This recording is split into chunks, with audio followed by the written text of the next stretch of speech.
جبت لكم وصفة تخبل ترجعكم 10 سنين لورا، حتى لو كان عمركم 75 سنة ممكن تستعملون هاي الوصفة، تتخلصون بها من التجاعيد والمناطق السوداء اللي موجودة بجسمكم، البقعة السوداء اللي موجودة على الجلد عندكم.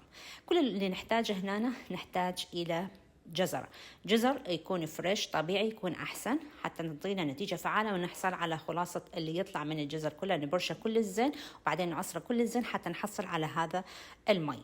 بعدين نحن نستعمل ملعقة من الرز ويا كوب من المي، ويفضل لا تغسلون الرز مثل ما هو، أريد أحصل على النشا اللي بيه كله. راح نحصل على النشا والفيتامينات اللي موجودة بالرز، لازم نستخدم مثل النشويات اللي موجودة به. المهم اللي هو راح يصير مثل ماسك لكم ويا الجزر اللي مليان فيتامين سي اللي تحتاجه بشرتنا. هنا راح نحطه طبعا على المكسر وبعدين نصفيه، تنطينا هاي القوام الكريمي اللي هو هذا اللي نحتاجه. طبعا هاي الوصفة تنحط بالثلاجة ورا ما نستعملها.